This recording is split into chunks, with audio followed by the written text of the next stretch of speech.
Robert Milazzo of New York Life. I hope I got that right. I have. How you doing? I'm doing very well on a rainy afternoon in England. I'm not sure what it's like in New York. It's always hot and steamy at this time in New York. I'm coming out in 2 weeks. And August is not my favorite time to visit New York. Well, it's definitely been extremely hot here, especially the last couple of days. So Well, yeah, let's I would hope it cools down bring by you the the time. appropriate clothes. Yeah. Well, we last time we saw each other, we were in Singapore, and that was hot and steamy as well. So hey, I should be used to it. So look, Robert, I'm so pleased that you're on the show that is David Anderson talking market data. We talked about a few topics we're going to talk about, but I think just to kick us off, as I say to everybody, I will put your LinkedIn profile in the description of all the podcast elements, whether it's on YouTube or Spotify or Apple, etc. It will have your LinkedIn profile so people can see your illustrious career. And I will also put the New York Life URL so if people are not familiar with your company, they can familiarize themselves with that. But even though I'm going to do that, it would still be good. Robert, can you just give a brief description of your market data career and sort of where you came from in that, what you'd be doing in that, and how you ended up where you are? Sure. Yeah, and without diving into too much detail, look, I've been in the market data industry for over 20 years at this point, working at prestigious firms such as Goldman, large tier one investment banks, Citi, uh, you know, large hedge funds like AQR, and now a mutual insurance company, New York Life. So I've kind of had a very diverse range of organizations that I've worked for. And I've even had the opportunity to work across the globe. So I started off managing a New York market data team for Citibank, was given the opportunity to go and build out their Asia Pacific team based out of Hong Kong, where I managed teams from across the region in all of the Asia hubs. Eventually landing working in the Philippines, managing an offshore team supporting global market data operations functions, and eventually found myself back in New York. But definitely a lot of cultural experience to kind of see how the world works in other places. Because that's an important part of now running a global market data team here at New York Life, right? Being able to help navigate those cultural barriers or as well as the market data industry challenges that we face. And it's interesting because again, your Goldman's, your Citi group experience, I would categorize as sell side, big investment bank, sell side institutions. Then you said AQR, hedge fund, again, a very different breed of activity. And now a mutual insurance company, I think is the way you described it. So classic buy side. I use the phrase long only buy side to differentiate that from hedge funds is one way of describing it. But here, actually, we're going to talk about market data organizationally, but just to clarify about New York Life, one of the things I only discovered in the last few years was the buy side. Yeah, obviously hedge funds are one flavor, and then you've got the traditional buy side. But I've split that into two parts in my head. One is asset owners, who are traditional pension funds, life insurance companies, who are collecting money from the public, and have enormous funds that they are investing on behalf of their audience. And then you have another group that are investment managers or asset managers. Now, sometimes the same company can have both in it. I mean, I'm conscious because I'm on this side of the pond, something like Legal and General. You've got Legal and General Group, and then you've got Legal and General Investment Management. So Legal and General Group is the insurance company, but they've also got a specialist investment group. Now, how does that play at your end? What is New York Life specifically, or the bit you work for? Sure. So New York Life has both. Right. We have what we call our general account, where we manage New York Life assets. So you're an And asset then owner in that context. as an asset owner, right? And that's been around for a very long time at New York Life. But then they expanded into the asset management area. So they formed the Nylum organization, a mainstay being their premier funds, right? But then how we distinguish ourselves from probably some other asset managers is we have an affiliated boutique structure. So we started targeting well-known investment boutiques that can help diversify our investment strategies. So we started buying up different boutiques such as Candria, Mackay Shields, Ausbil. They're all wholly owned affiliates. If you go to their websites, it'll say Candria, a Nylum company, Mackay Shields, a Nylum company. So these help sort of, better round out our investment strategies. And then we have a lot of collaborated portfolios where there'll be a strategy a portfolio that is developed in collaboration between Nylum and Mackay to leverage both of our strengths to sort of best perform for our client base. And from a market data perspective, are you employed by NILIM, New York Life Investment Management, as distinct from the insurance company, the asset owner? Are you in within the investment management part of the I, company? I do sit within officially I sit within the mutual fund business on the NILIM side. Yeah. So I am actually very much part of the business, and I do run a global function. So I collaborate with procurement quite closely, who is more of a global shared service function to manage our Of the market data whole real group. estate. So the Yes. yeah. Okay. In So, fact, so our procurement team will like be the front runner on most of our market data deals, and they deal with like a large percentage of the easy renewals and contracts that kind of where we have vendors that are very reasonable in their approach to CPI level increases, and then where I get involved is they will leverage my SME knowledge, so my subject matter expertise to help navigate all of the complex renewals. So the large enterprise relationships which require a lot of collaborations across our affiliated boutiques, or anything where it passes a certain threshold of increase. So I can really take a closer look to see if it's in line with industry benchmarks and other sort of. I've talked with my friends, which I count you as one now, in the user firm side of things, and it's this organizational structure. So you mentioned procurement. So you've got a procurement department, a group of people who ask that is their whole focus, and they do some of the interaction with the market data vendors and the different providers. But then you're the subject matter expert. So you, as a subject matter expert, you and your team, where do you sit organizationally? Are you under procurement? Do you report into a procurement group, or you report to the business, quote unquote, or are you in IT, or is there some? I mean, what is the person or that you report to, and the person that the person you report to reports to? Where do they sit in the overall organization? Sure. So this is one of the interesting things about market data is that, every organization you go to will have figured out a different way of doing it.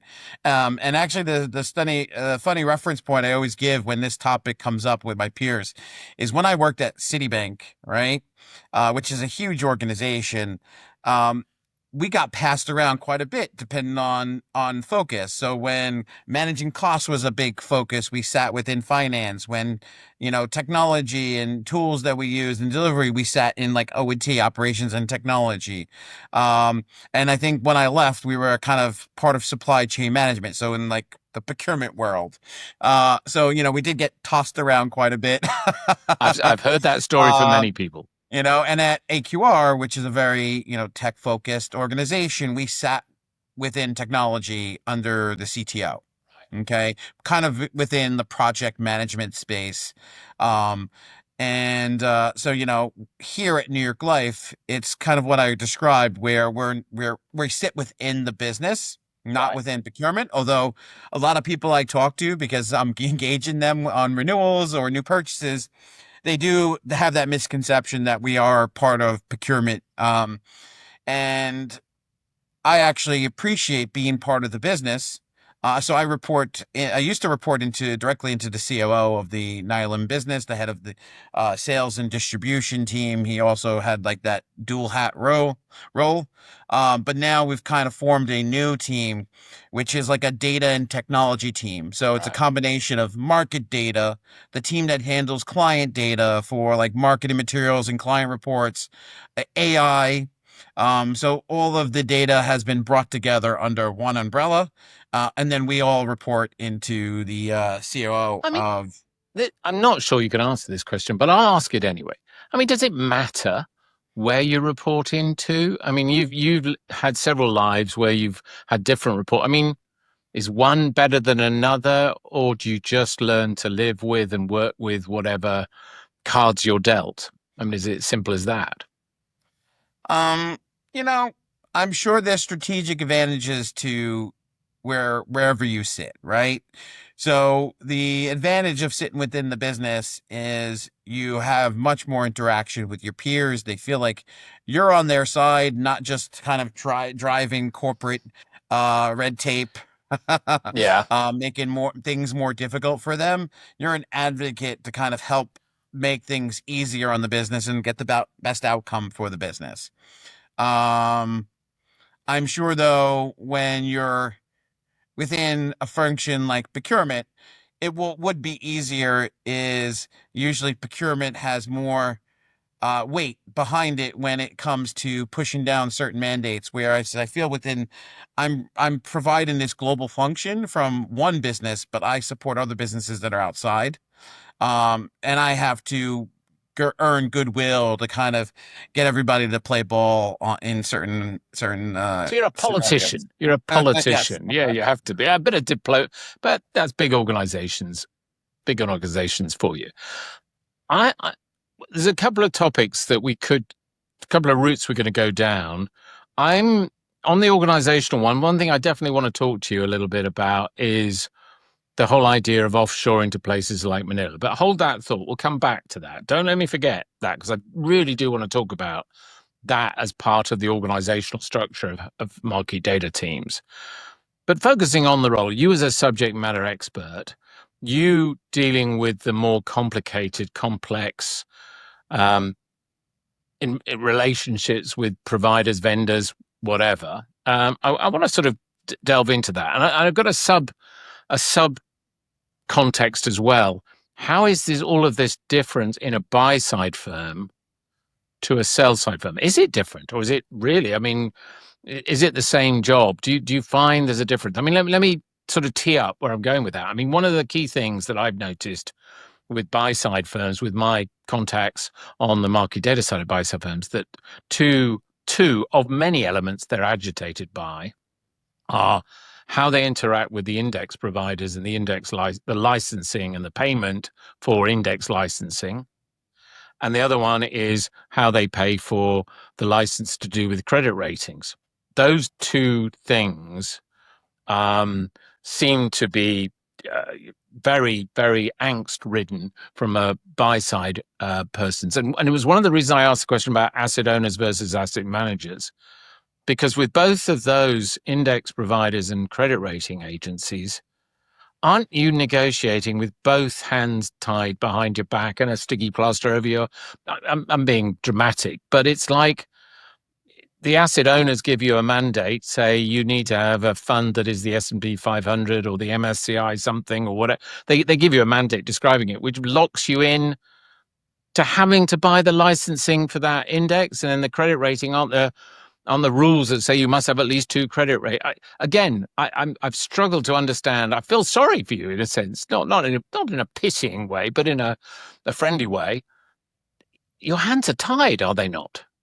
Yeah, so I think to your first point about differences between buy side and sell side, so maybe it'll be helpful to preface that the early part of my career, the first 15 years of my career, I was on mostly the marketing operations side, right? which meant that I was dealing with invoicing, managing inventory, doing all the reporting for our businesses, helping, provide transparency for contract renewals to whoever was actually leading the negotiation. So very different from being on the front lines, actually engaging with the vendors firsthand and seeing uh, you know, the tactics that the vendors used. But of course, we saw the bad downstream effect, which was the cost increases, which we had to implement into the inventory, and stay on top of their fuzzy commercial allocation logic that was provided. Um, but the reason I mention this is because I definitely now. Since I move into the buy side at AQR is when I'm transitioned from purely operations to being a man of many hats, managing both operations as well as that frontline work, the business analyst work, I think, where it's commonly known, where you're evaluating the business needs, engaging with the vendors, and sort of seeing those trends more upfront. So I don't have too much of a comparison on the buy That side versus sell side, from that regard. To get to your second point, yes, we do here, and I'm very from a lot of my peers that I speak to, do have our hands tied in a lot of ways, and the credit agencies, they do take advantage of that because they know that you need two or all three. Some clients will mandate you have all three. Some will mandate two, and so we have to abide by that. So they know there's very little that we can do. And I had one of those credit agencies that go so far as saying, well, we have the lowest coverage and we know that we're rated number three, but we're the most expensive because, that's the way it is. And they have no shame in openly admitting that. And well, they and say, and well, I what want are to we going be. to I want to do? be. I want to be fair to them a little bit. I know it sounds a bit bad saying that to your face, but if you were them, you would do that. It's like there's a situation where they're handed this opportunity, and they're also being told by their lords and masters to maximize profits, and therefore it's almost like they just have to do it. It's I don't know. Well, again, I mean, well, somebody. I think it was a gentleman who works, Rudolf Siebel, I think, I was quoted previously to me about this, saying resistance is not futile. Quoting Star Trek and the Borg, because it does occasionally. I feel like if I was in your shoes, do you just give up and go home? I mean, you don't, I know, but it must feel like that sometimes. No, I think resistance is not futile. And I think that's why organizations like FISD are great because they help gather the voice of the industry. And I know there's limited amounts of things they can do, right? Due to, we try not to collude on and share specifics. But, things like gathering common feedback about something that is really does not feel fair and then writing letters or speaking to those vendors, right? And I know that may fall on deaf ears, but I think if we didn't complain or if we didn't push back, things would be a lot worse. I wish there was more we can do. I wish that there was some government governing body that sat on top of these market data vendors and, for almost kind of like an antitrust thing where, these vendors, they get very big, they purchase their competitors, and they feel that they can charge you whatever they want to charge you just because what are you going to do? We're either the only person in this space or we know the barriers to move or change providers are extremely, extremely high, right? Either the cost or the amount of effort and time, is a huge investment, and most firms will just pay the extra amount to avoid jumping through all those hoops. And I mean, so credit ratings, you've got this situation where you're often mandated to have two or three, as you just mentioned. With index providers, it's a question of whether your fund managers, the person who creates a fund, has linked it with a particular benchmark index. And once they've done that, and once that has been advertised to the general public, then while that fund exists, you have to buy the index licensing. Because I mean, the again, I've never sat in a procurement role, but my simplistic understanding, I've always been a salesperson on the other side of the equation. But at the end of the day, the customer's ultimate weapon is to say no, to say, well, thanks a lot, David, but no thanks, and to walk away. But if you can't do that, how do you negotiate? I think many have tried to, move to lower cost alternative indexes, right? And there is some capability to speak to your clients and see if they're willing to, change the benchmark. But that is not always the best optics to your clients, right? To Yeah. save a few bucks, you want to, convince them to use what's maybe not an industry, best or an industry standard. Yeah, I mean, Um, because the S&P 500 or the MSCI, they've spent a lot of time. They've created a public brand that people trust, and you've got to give them credit for that. I mean, that took time to build to that. And then the common feedback you'll get is, when one of these lower cost alternatives becomes very popular or someone moves over to that from a bigger shop, they bring in their ideas and those become less cost advantageous as well. So you do all this work. And then, 5, 10 years later, you're back to where you were from a cost perspective because, so it seems like just an endless vicious cycle. Um, regarding other leverage, right? I think, one of the other common issues is you could need one index within an index family. The way the Yeah, indexes work, they license by family. And sometimes you need a lot of those indices. But there are many situations where you just need one of an index within a family and they don't do a la carte pricing. right. Now, you can certainly use that as leverage within your negotiation, but more and more of these indices are trying to move to what they say standard industry pricing. But unlike exchanges, they don't post any of that standard industry pricing on the website. So there is a little bit of room there to negotiate, but these are quite costly packages. When you buy a family, and to pay all of that for one benchmark, can be a little bit painful at first, right, from a budget perspective. Well, that makes me think of another genre in our industry, which is benchmarking. Not index benchmarking, but market data price benchmarking. Companies like Expand or Substantive Research have got into this game recently. And I know both of those entities are initially focused on sell side firms more than the buy side. But are you seeing any of their offerings? What is your view? Because as I understand, the simplistic thing is it enables you to check whether you're somehow paying more or even less than your peers. I mean, that's the raison d'etre of those services. I mean, any experience of or thoughts on those types of service? So I see there's two camps in when it comes to cost benchmarking. Yeah. One camp You've got a says, smile on your face. You've got a smile. well, because I think one camp is that basically benchmarks are too abstract and not helpful at all, right?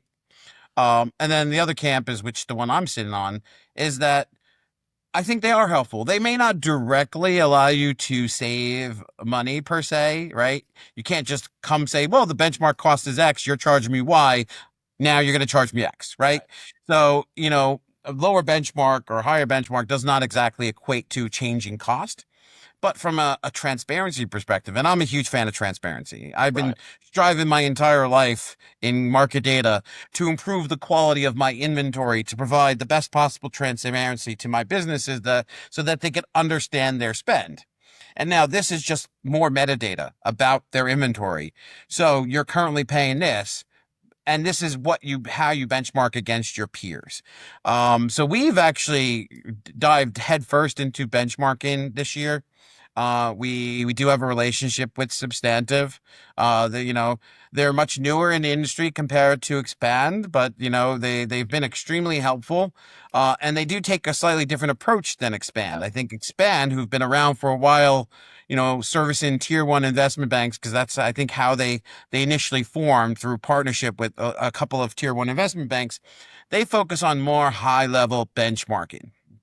Um, Whereas Substantive is more, they have developed this software where they can have a dynamic benchmarking uh, methodology where you're not just benchmarked against your peer based on the size and shape of your organization.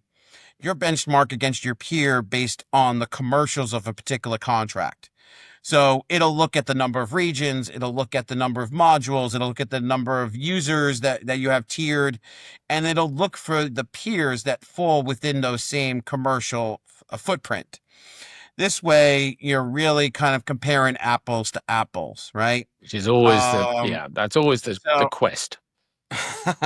So again, I'm not at this point. We haven't been able to say, well, again, is X, and that's what I'm going to save, right?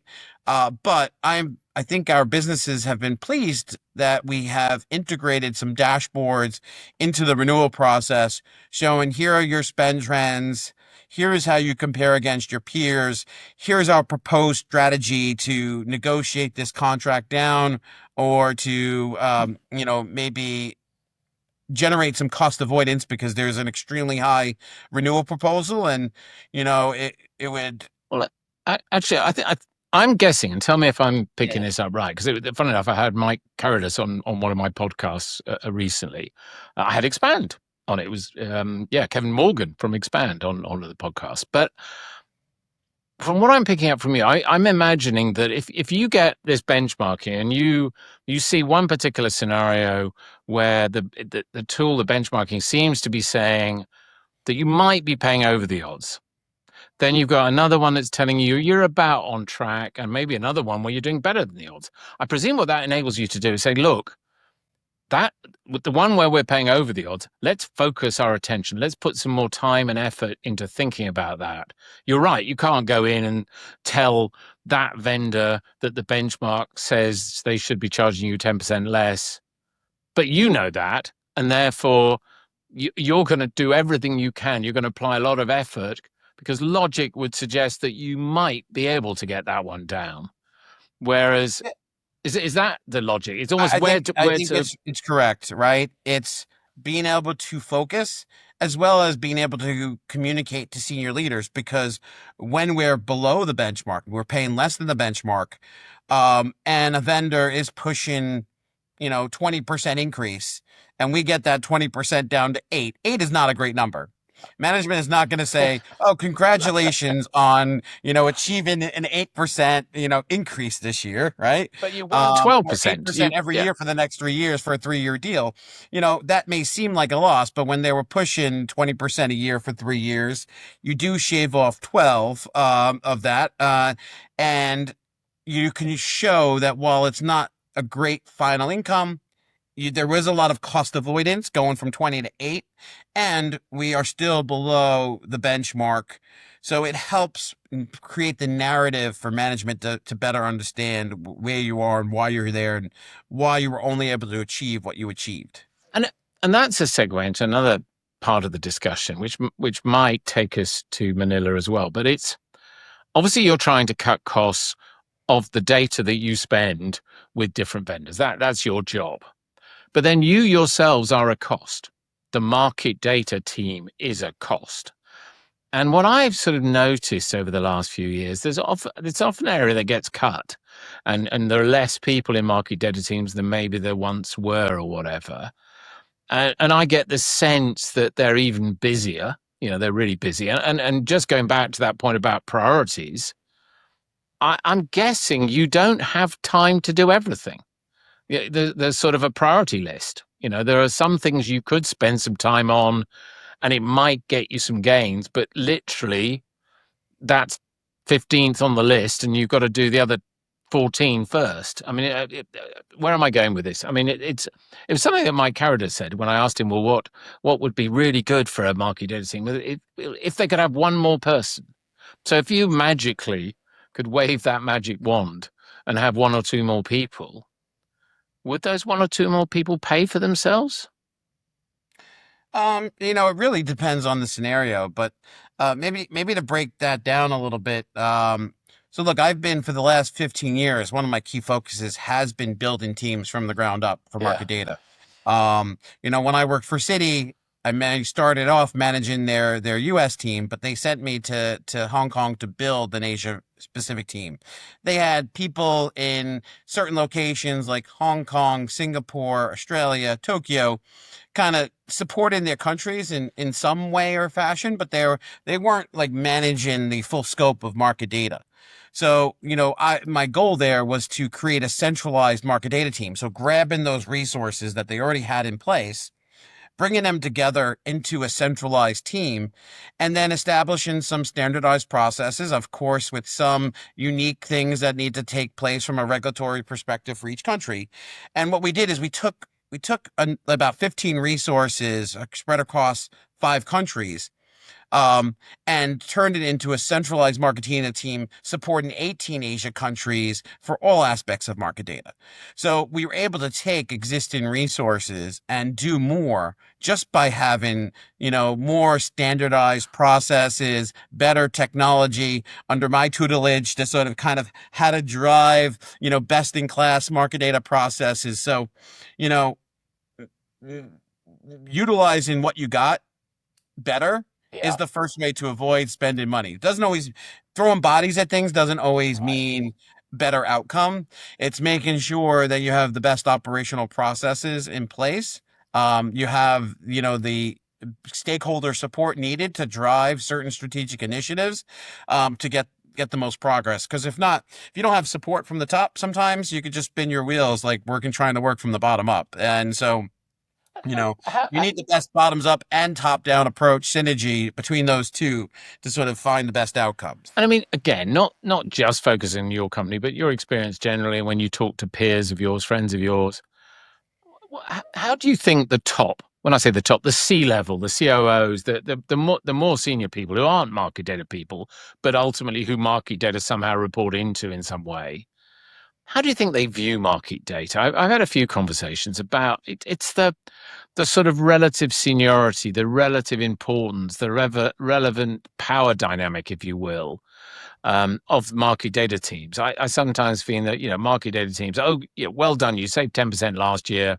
Right, save us another 10%. If you can do 10%, maybe do 11% this year. I mean, is it a thankless task sometimes? I think it really, again, it also depends on which area you report into, right? Um, so I think, not to mention names of like, No, it's every general organization I've generalities. worked for, Yeah. but if I look back on the past, right? Um, one of my prior roles, market data was a thankless job because before we got there, everybody had a magic credit card that they could just buy whatever they want. There was no control, no transparency. And so, I went in to build the idea of a market data function within that organization. And, it was pretty much a thankless job at first because I was adding red tape. I was Yeah. establishing new protocols that people had to You were follow getting in the to way. Yeah. purchase things. I was asking questions around why they were spending a certain amount of money or using similar tools to see if we can find, one standardized product that could be used across multiple teams. And so, people were forced to kind of evaluate what they were doing, think about what was essential and non-essential, and get rid of some of the non-essential services. So, making changes, ruffling a few feathers. Yeah. But I think in the long term, after a couple of years of getting through those initial pains, um, when we got into a couple rough economic years, the what we had established, the framework we had established, the processes we had established, the relationships we had established, all became more valuable because there were mandates to drive down costs, and those costs were going to affect their P&L. Cost cuts were going to affect their P&L in a positive way that would then help affect their bonuses and So they, you yeah, know they could feel it. They could actually, yeah, they. so I mean, and so in a sorry, go ahead. sense, you must have then you did a good job, and then that communicated itself to that senior role. So I mean, I suppose there's a degree of I called you a politician earlier on, but I mean, there's a politics upwards. You have to.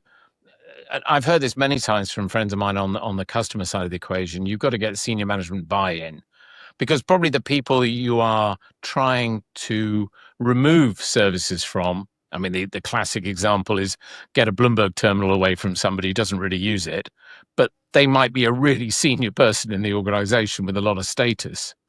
Yeah. And unless you've got somebody with even more status above them backing you up, that must be an uncomfortable conversation. I think it's finding a good harmony between um, bottoms up and top down, as I mentioned earlier, right? You obviously need senior management support, but you don't want to always use them as a sledgehammer to get people to do what you want to do. So you want to work from the bottom up to kind of convince people, right, that it's the right thing to do, and what the benefits are, kind of in work and operate in good faith, and and develop that rapport with them so that they buy into things instead of always being force fed. I find that's usually a better path, is to get people to buy into what you're proposing rather than having it pushed down from above. But it's nice to have when you really need to get something done, to bring in that air cover to kind of help push things over the fence, right? So Let me take another dynamic. Salespeople. I was a salesperson for 14 years before I moved into sort of product marketing at Reuters and into general consultancy. What advice? What is the perfect salesperson, the perfect sales technique? What are bad sales techniques and what are good sales techniques? Because you have to sit and listen and talk to a lot of salespeople. I hope a lot of them are listening in on this. So, what advice, what direction, suggestions would you give? to our vendors' sales teams. Yeah, the people. I mean, what yeah, sorry, I brought a smile on your face as well. Cut your prices by 50%. But no, seriously, I mean, they've No, got a so job to do. They've got a job to I do. think I have a couple things that I could advise them, right? Because what I don't know, and again, I've been hearing it for the last couple of years, and maybe they've always said this in some way, shape, or form, but the common theme, right, is, oh, we're investing a lot in our products, so we need to raise our cost, or you're too far below list, so we need to get you stepped closer to list. And what's wrong with both of those is, one, the first one on investments in their product is they need to make investments in their products to stay relevant and stay competitive. Okay. And that's considered R&D, right? Research and development, whether it be development of a new product or enhancements of an existing product. R&D is supposed to be recovered over time, and I think what these vendors have this misconception is everything that they spend on R&D, they then have to build in and as part of a recovery in the next year's price increase. And that's unfair, right? Because when operating, and this is what I always tell them, as our operating costs increase as an asset manager, we can't just change the rates to our clients, right? The way we have to battle in growing overhead cost is by growing our business. So we find new clients, or we improve our investment strategies to get a better return, right? So that's the way we combat overhead. Obviously, we make cost cuts where we can by reducing unnecessary expenses. But we strive to grow our business. And so that's what I say to our vendors. I was like, your R&D needs to be recovered over time, and you should be growing your client base, or and to help offset that R&D. And if you need to charge your new clients more, right, because that's what you feel is the new list, than some of your older clients, well, it still seems a little bit unfair that one's paying more than the other, but you should acknowledge and respect long-term relationships, and, unreasonable increases just because we've been around longer seems unfair to the loyalty of your customer, right? Um, And I and mean, I think, obviously, you're seeing a lot of that, which is why yeah. you feel a lot about that. Is that quite a common occurrence? It is. On almost every single renewal that is above 5%, they claim that it's because of investment in their product. And look, this is all the wonderful things that we've done, right? Um, and so what they don't tell you is, how is that benefiting you, or worry about, like, they don't say, well, we've spoken to your users at New York Life and said they're finding these items really helpful. Well, I right? mean, and Maybe they are, but they haven't done sort of that m- client touch point to justify the increase they're pushing, right? and that there's two levels to this bit of the conversation. And I think what your point is to the senior management in these vendor firms, the people who are deciding that they want to put the prices up by 20% or whatever, and who are telling their salespeople, this is the reason we're doing it, whatever, go out and tell your Robert that. But then I think that the next more micro level one is the actual individual salespeople who've got to come and talk to you about all these products and services and price items. What I was hearing you just saying then is if they could genuinely demonstrate value, increased value, new value, extra value, nobody likes paying more money for it, but that would be easier to swallow. So would it be, in other words, a sandwich of, yeah, you got a price increase, but look at all these extra, being able to articulate and explain how you've got value. Is that what they should be doing, really? I agree. And like, so if they roll out a new enhancement, and none of us like being nickel and dime, but I'd rather them, if they roll out something new, instead of just right away embedding it within to the core platform, maybe it could be an add-on module, right? Yeah. Or they pitch you, do you want this? We can turn it on for you for X price. And so instead of trying to prove the value and sell you something new, what they do is they just keep on embedding more and more into like a core license that you have and expect you to pay increases. I think that goes back to, what I mentioned about list, right? Yeah. So you can sign a contract with a vendor, and at the time, you're paying the list or close to list or whatever the list they communicate. But then that list now becomes like a shadow value because they'll be raising your price 5+% each year. But in the background, they're raising their list 10, 20%. And so over the course of 5 years, while you may have started out at list, over time, you're now half of list. Or again, this shadow value that they call list, whether it's real or not. Sometimes, it's debatable whether that's just a tactic used by vendors. And we're like, how did we get here?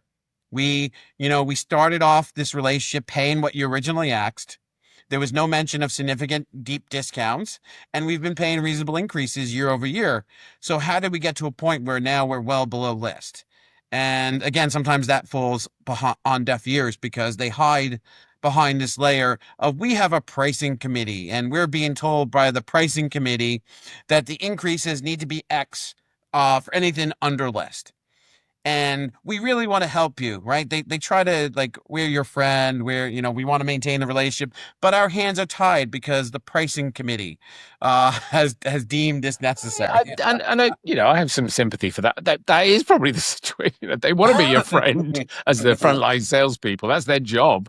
Yeah. But then they've got things going on in the background. But I think, yeah, picking up definitely from you and from others, the transparency thing. Again, gosh, the last time I was selling 30 plus years ago, I mean, with Reuters, I mean, we did have a price list, a published price list. I think Telerate, when I was selling Telerate, had a published price list. So I'm not quite sure why that has changed. I think it is something, I don't know, sinister's too strong a word, but there's, transparency would seem to be a good idea, but there's less of it these days. Let's flick to a subject we've been touching on, the human capital. So we talked about organizational structure of market data, building teams. You described your journey of how you built for another firm. You changed the structure and the approach of a distributed Asian sort of network of offices and what have you. A couple of thoughts I'd throw at you and then ask your views on them. One, I get the sense out there's arguably a shortage of subject matter experts, of people who really understand market data well, even in London and New York. In London and New York, two big centres, and in other areas. And again, I don't know if it's because of that or just in parallel to that. There are these growing offshore areas. I mean, sometimes they don't like the word offshore centres of excellence. Sometimes they don't like the word centres of excellence. Um, I recently was in Bangalore, where there's a whole load of financial firms, HSBC, Goldman Sachs, JP Morgan, State Street, whatever. And then I know you've got some experience in Manila. I know there's a few. I mean, Manila, you guys, I think FactSet have got something. I think Macquarie have got something. I mean, there's a few. So what, those two different stories, the somehow the shortage or the shortfall of human capital in the major centers of places like New York and London, and then this shift towards market data teams in Bangalore, Manila, Buenos Aires, which is JP Morgan. Yep. So I think, there's always pressure to manage costs, right? As Yeah. operating costs grow in one area, they look to see where we can reduce costs in others. And, market data is a expense to the business, right? Yeah. We get charged back to our businesses. And so they ask questions, well, if we're being asked to reduce cost on the data side, there should be an expectation that you guys are reducing cost on the operations side as Yeah. well, Yeah. right? Or within the market data support team. So I think that's always been a pressure, is to keep our costs low, right? There's always great tools we want to buy. Yeah. Um, and so we have to find a balance between reducing headcount or finding more efficient, cost effective operating models. And so, I've made it a specialty of mine too, over the last decade, to build in offshore teams. So I talked about how I originally built out a team in Asia for Citibank, but I actually was one of the pioneers in building out market data operations teams in the Philippines. So the Philippines is very well known for BPO organizations, focusing on finance, procurement operations, and accounts payable type functions, right? I was able to, for Citibank, take people from those types of roles, which are very applicable, right? Yeah. Financial accounting, procurement, paying invoices. These are things that market operations teams do, and build out a large team for Citibank there, supporting all of their market operations functions. And I have since then built out two more teams. So for AQR, I had built out a team in the Philippines, and now for New York Life, we have a presence there as well. So I believe there's 6 major financial institutions that I'm aware of: Citibank, New York Life, AQR, Manulife, Macquarie, and ING And that and have a then also, market data operations presence. and then you've also got FactSet. I know I've got a big opera, and Yes. Thomson Reuters. No, well, sorry, LSEG Data Analytics have got a. It was the old Thomson had a. LSEG, also MSCI. It's actually something I'm investigating right now. I'm trying to learn the vendor footprint, because I had the pleasure a couple months ago hosting my own market data conference in the Philippines for the 3 teams that I've built out. So a little bit of Yeah. a friendly audience though, but to give them the networking experience so that they Yeah. can kind of, we focused on, what are some operational best practices, what are the tools that we use, and talent development programs for market data professionals. But my plan for 2026 is to sort of grow that across all of the asset managers with a presence there, as well as the vendors. Sorry if I'm plugging, my conference on your No, no, podcast, but no. it's something that's near and dear to my heart. I Yeah. feel like, for the last 15 years, I have been working with the Philippines. I feel close connections to the Philippines because I lived there for a few years. My wife's Filipino. I stay very much in tune with the culture, which is a key aspect of managing teams there.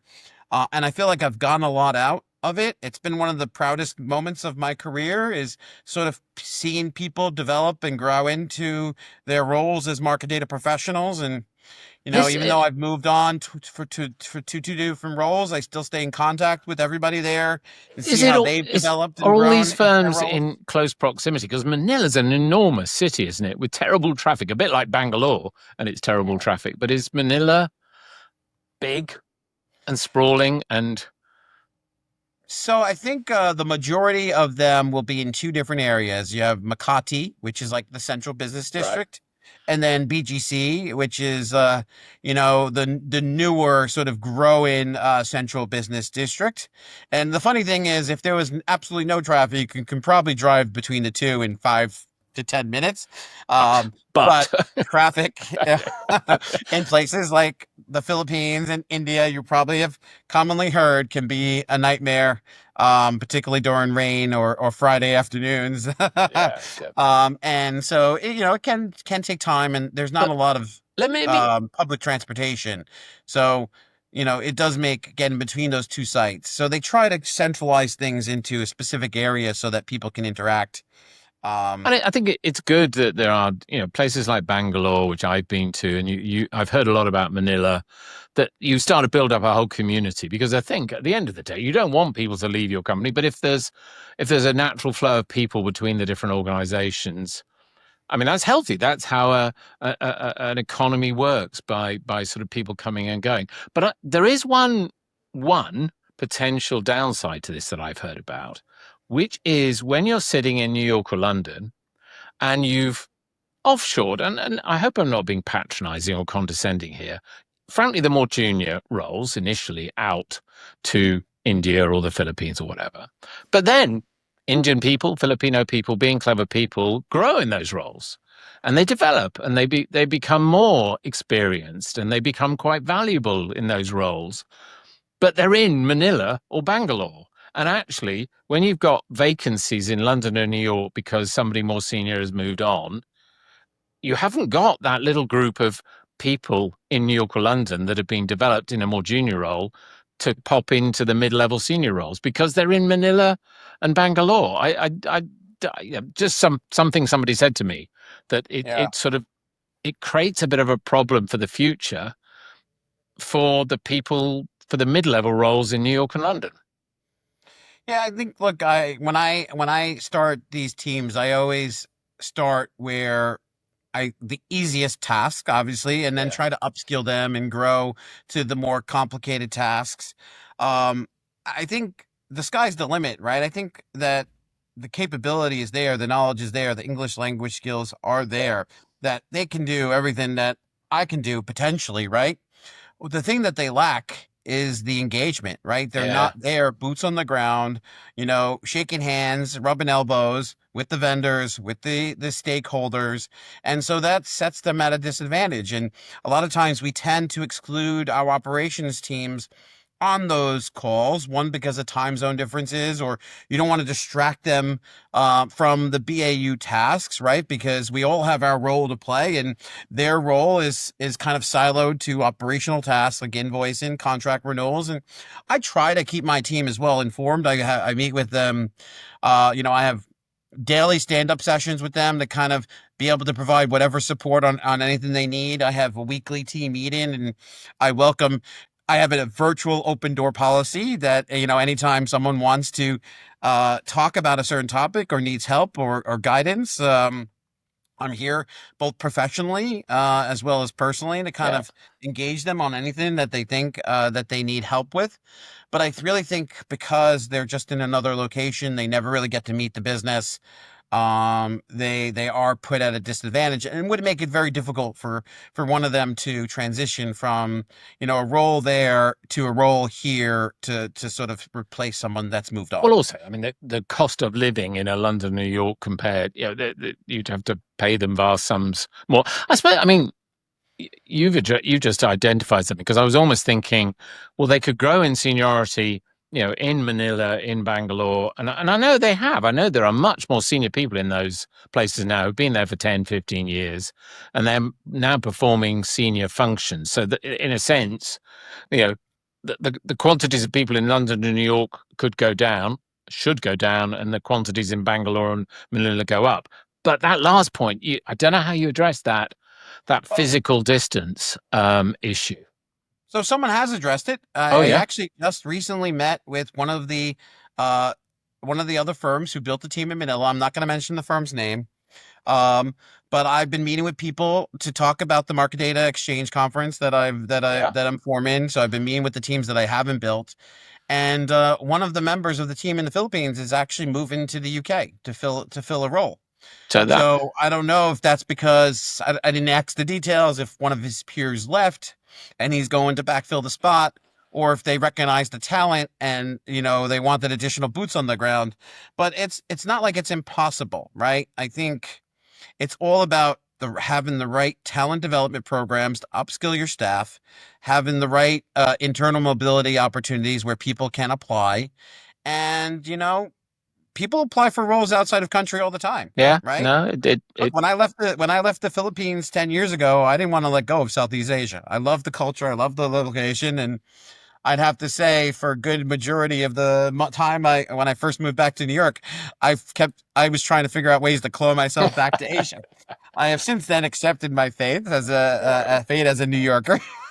there are um, but pros and cons to that. And by the way, actually, I mean, again, sounds like you've got your little conference going quite nicely, and you don't need any help. But I mean, when I was in Bangalore a couple of years ago doing my training course, sales plug for my training course, because I trained the basics of market data.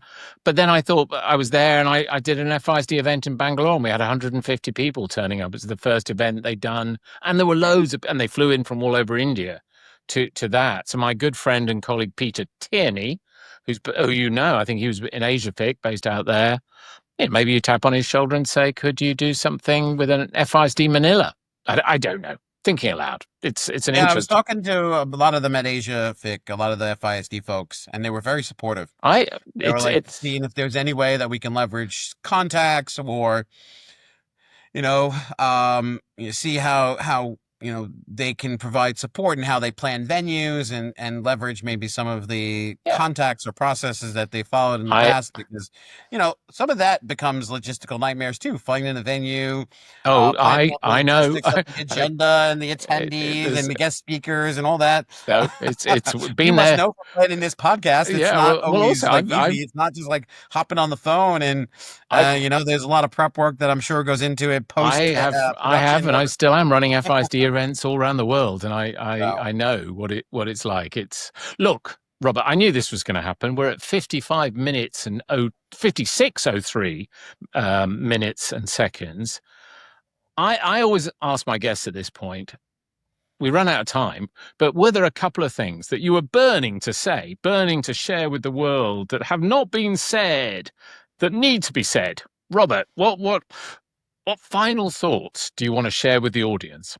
sure. So I think I tend to be very vocal, and I think I've shared most of my thoughts very Thank candidly you for on the that. topics. But what I would say to my fellow market data managers is fight the good fight. Never give up.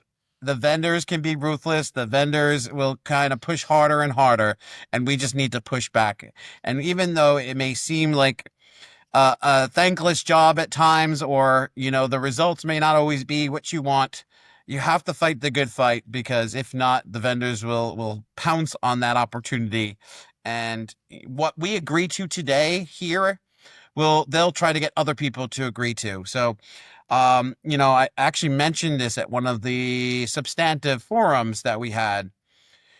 They're pushing for the statement of uses across like Yeah. a lot of the index and ratings providers. And they come with like 100 questions, things that have no bearing on the commercials, right? And we pushed back and we answered about 10 questions only things that we thought were relevant to the current commercials. We didn't want to give them more ammunition to figure out ways to draw more revenue.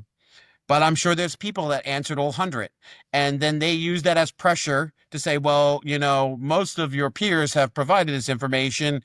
And so now you need to as well, right? So I think the more of us that fight the changes that they're trying to push, the more information they're trying to get out of us, the more we push back on that, the better opportunities we have of successfully avoiding certain things that we feel are unnecessary. I'm a bit sad about that, because I totally feel where you're coming from on that. But in a sense, vendors and people selling stuff should be asking questions, intelligent questions, trying to understand their customer.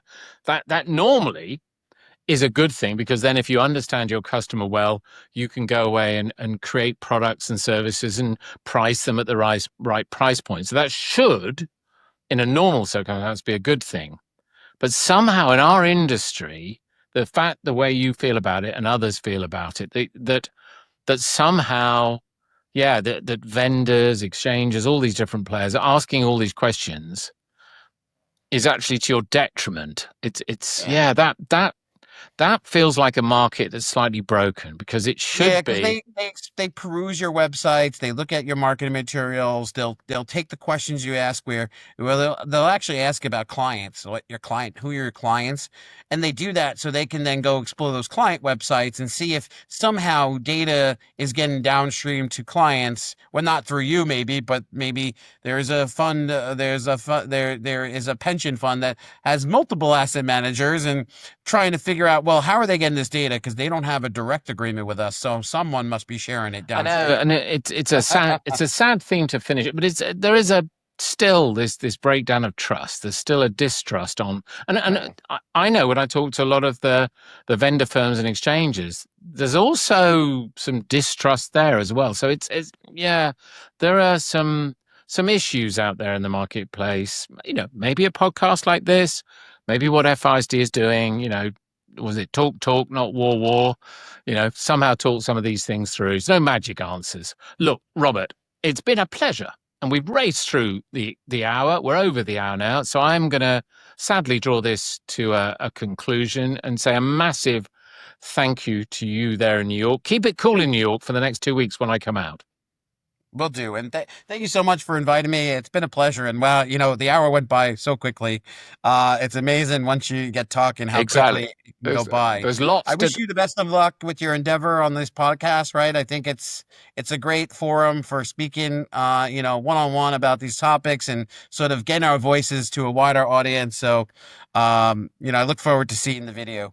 Thank you. Don't hang up. Don't hang up, but I'm going to stop. Okay. I'll say cheerio. Bye bye. Bye.